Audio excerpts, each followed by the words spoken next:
I just wanted to do a follow-up video on the Nikon Z6 Eye autofocus. The last video, I got a lot of comments on saying that the eyes weren't in focus, but the eyelashes were in focus. And of course, Jared Polin made it the famous statement of eyelash autofocus. So that's kind of latched on to the collective minds of people talking about the Z6 and the eye autofocus. So I just wanted to clarify or clear that up a little bit and see how well the eye autofocus. So in this video, what I'm going to do is actually get a couple models and shoot them and see how well the eye autofocus works and give you kind of a definitive answer on how well it works.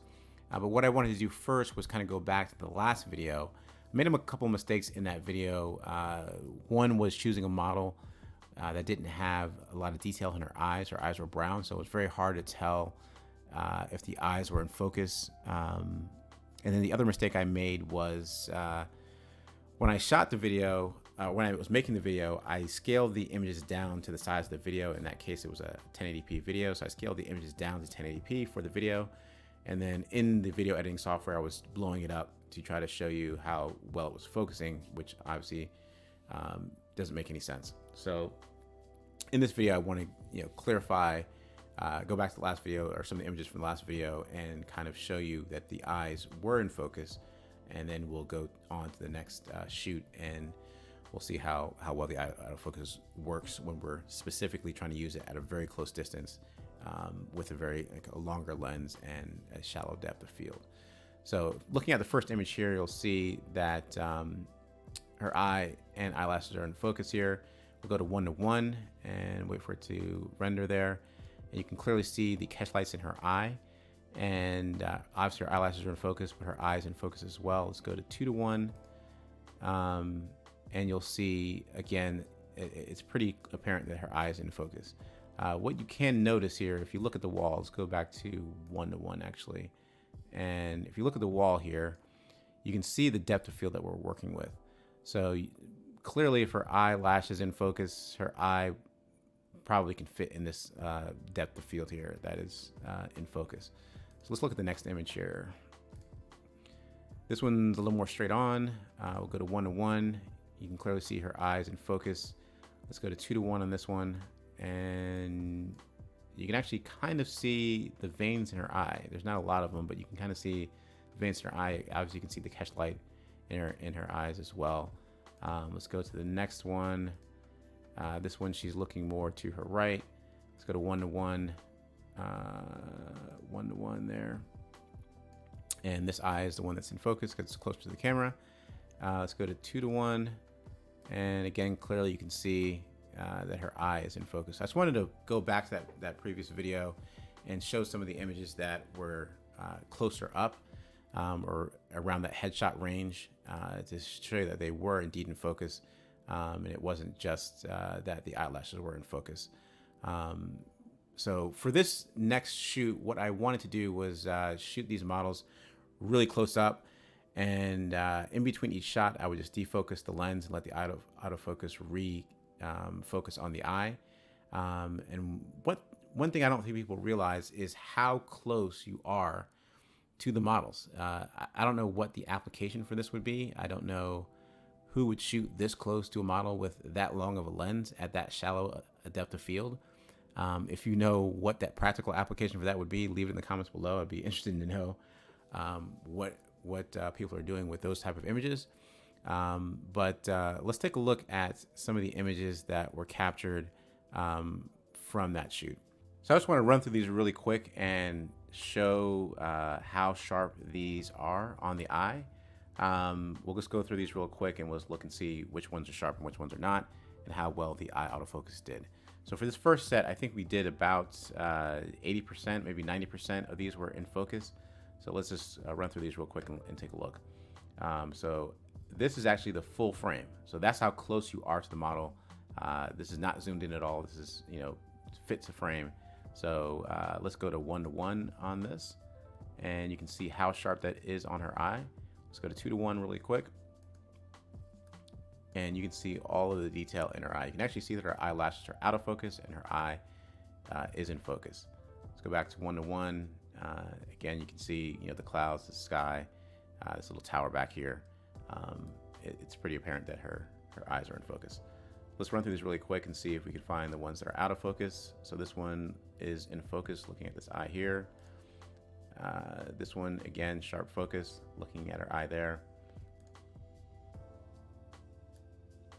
Again, sharp and in focus.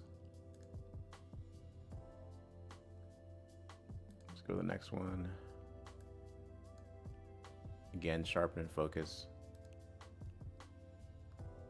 This one is out. So as you can see, both eyes are not in focus here, so that's one that's out. Let's look at the next one. This one's in focus. This one as well is in focus. This one is in focus. It's kind of close. I think the last one looked a little bit sharper. And this one is slightly out. So if we go to 2-to-1 on this here, it's not as sharp as the last one. So we'll call this one out of focus, but it's not by much. So that's one that I think is in focus, and we'll go to the next one here. It's not as sharp, but you can see that her eyelashes are out of focus, and it's more so on the eye than anything else. And if you zoom all the way back out to fit the frame, that you really can't tell that it's out of focus. Now, again, I don't know what you'd actually use these shots for. I think it's too close to be headshot range. You know, her nose is out of focus, her lips are out of focus, her whole face is not even in the frame. Her eyebrow here is out of focus. This part of her eyebrow is in focus. It's just a little bit too close to be headshot range. If you have an application for this type of photography, I'd be curious to know what that is. So if you shoot shots like this with a long lens and you know, fairly tight frame, let me know what that application is. I just don't know what you'd use this for. And for the last one, again, we are in focus here. So that one's, again, sharp and in focus. So let's go to the next set. This one was a little bit less than the last one here. The first one right off the rip is out of focus. This next one here looks like it's in focus a little bit. It's not as sharp as the ones we were seeing on the last set, but you can obviously see the detail in her eye. Let's go to the next one here. That one's a lot more sharp than the last one. So if we go, to 2-to-1 here, we can see all that detail in her eye there. Let's go to the next one here. Let's go back to 1-to-1. That one I'd say is a little bit out. I think it's focusing on this eye. It's not as sharp. You can see the eyelashes are, again, out of focus. You can see the reflection of her eyelashes in her eye are actually in focus. So it's pretty close, but it's not as sharp as what we were seeing before. This one I would say is kind of the same as the last one. This one here looks like it's really sharp. You can see the detail in her eye pretty clearly. Let's go to the next one. That was clearly out of focus. Let's go to the next one. Out of focus. The next one, way out of focus. And the last one looks to be sharp. So it looks like about half of these, or a little less than half, were actually sharp and in focus. Let's look at the last set here. So for this one here, again, I think these were a pretty high percentage. I think it was like 80, maybe 90% of these were in focus. So you can see the detail in her eye here is pretty apparent. And we'll just zoom into this one on 2-to-1. That's another one that's in focus here. And you can see me shooting there. You can see the sky and the clouds. You can actually see my watch on my arm. The level of detail in her eye is pretty incredible. So we'll go back to 1-to-1. We'll go through the rest of these, see if we can find a few that are out of focus. This one is in focus. This one again looks like it's in focus. This one here, we're focusing on this eye. Again, in focus, pretty sharp. This one again, really sharp. Let's just go to 2-to-1 again on this. You know, detail in this eye is pretty incredible. Again, you can see me pretty clearly on this one here. Definitely not eyelash out of focus in this scenario.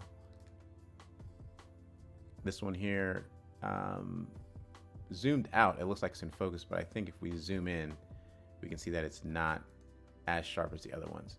So again, shooting at this close of a range, I don't know what you use these images for. So that's one that's out of focus here. This one, I would say it's also out of focus. It's not as sharp as the other ones. This one here, again, not as sharp as the other ones. And this last one, looks like we're back in business with focusing on the eye.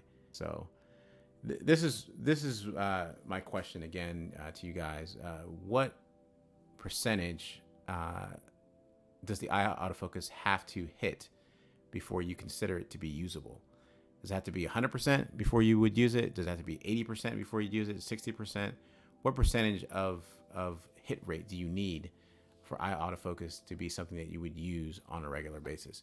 For me, I use it pretty much all the time. For senior sessions, I can use it pretty much 90% of the session. For engagement sessions, I can use it probably around 80%, 75-80% of the session. I can use eye autofocus. At weddings, it drops down significantly because you're shooting lots of groups of people. I can use it about, I would say 25% of the time I can use eye autofocus. I would use it when I'm shooting the bride by herself, the groom by himself, the bride and groom together. But the rest of the time when you're shooting, groups of people, you obviously don't want to use eye autofocus. So about 25, maybe 30% of the time I can use eye autofocus at a wedding. I'd be curious to see if any of you guys are using eye autofocus on any camera, what percentage of the time you guys are using it in your workflow. I started an Instagram specifically for this YouTube channel. And what I plan to do on that is to, for the shoots that I go on, show some of the images that I've taken and show either some behind the scenes right there on the Instagram and the camera settings on the Instagram, and have them all kind of in one place. So if you're interested in what I'm doing, that Instagram will probably foreshadow what will be showing up on my YouTube page, because I'll be doing that more so in real time, the behind the scenes type stuff. So you'll get to see the actual image itself posted, and then you scroll to the right, you'll see the either behind the scenes or a lighting diagram, or probably both. So if you have any questions about the eye autofocus, leave them down below. I'll be happy to answer any of those questions for you. Hopefully this clears up a lot of the misconceptions about how well the eye autofocus works on the Z6. Again, like I said, if you have any questions, feel free to give me, leave a comment down below, and I'll answer those as best I can.